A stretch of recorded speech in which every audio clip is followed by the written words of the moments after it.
kita dari kelompok 4. Tak kenal maka tak sayang, jadi mari kita perkenalan. Jadi kita mulai dari Abi. Halo, nama saya Abi Sarul Ramdhani. Nama saya Pasya Lidya. Nama saya Faid Haifan Akmal. Nama saya Muhammad Hakim. Nama saya Pinkan Krisna Situmorang. Dan saya Rama Bulanjanirum. Jadi pada kesempatan kali ini kita akan menjelaskan mengenai korosi di lingkungan industri. Nah, mulai dari definisi, contoh nyata, dan jenis-jenisnya. Maka dari itu saksikan video kami ya. Nah, jadi korosi ini dapat terjadi dalam beberapa lingkungan, misalnya lingkungan asam, lingkungan basah, dan lingkungan industri. Seperti yang akan kita jelaskan pada video kali ini. Jadi, teman-teman tahu nggak sih korosi itu apa? Jadi, definisi korosi itu sendiri adalah suatu kerusakan logam akibat reaksi kimia atau elektrokimia dengan lingkungannya, seperti air, udara, dan kelembapan. Seperti yang kita tahu, korosi bisa terjadi karena adanya kelembapan atau lingkungan yang asam. Nah, dalam faktor industri atau dalam lingkungan industri, korosi bisa terjadi bisa beberapa faktor lagi. Contohnya seperti karena ada aliran fluida atau cairan asam yang ada dalam pipa-pipa atau alat-alat yang ada di lingkungan industri. Nah, korosi dalam lingkungan industri ini dapat terjadi karena adanya kontak langsung antara permukaan dengan zat kimia misalnya, yang dapat merusak struktur dari material tersebut yang berpotensi terjadinya kerusakan dalam pipa, instalasi, maupun peralatan yang digunakan dalam operasional si industri tersebut.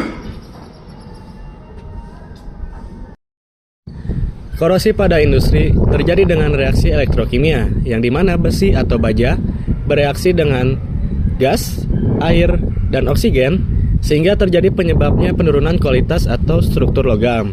Dan itu dapat menyebabkan penurunan kualitas dari struktur itu sendiri, sehingga terjadinya penurunan produktivitas dan mengganggunya operasional industri.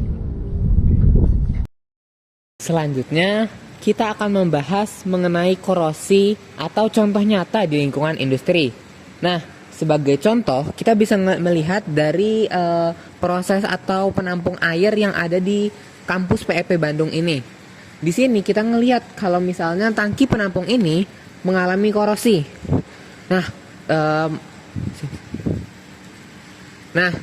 Korosinya itu bisa terjadi karena mungkin ada aliran fluida yang mengandung asam atau karena terbenturnya dengan atmosfer lingkungan.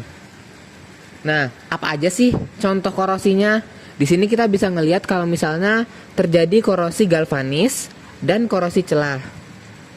Adapun itu, dia mengalami cacat coating, yaitu delaminasi atau terkelupasnya coating-coating tersebut sehingga bisa mengalami korosi di dalamnya.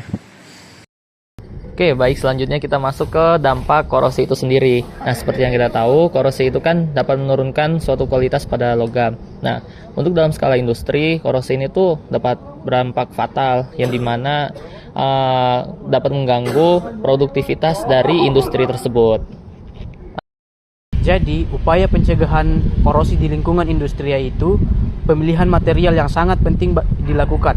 Ya, dan yang kedua yaitu coating atau pelapisan cat pada material tersebut. Oke, gitu aja. Oke, sekian video penjelasan dari kami.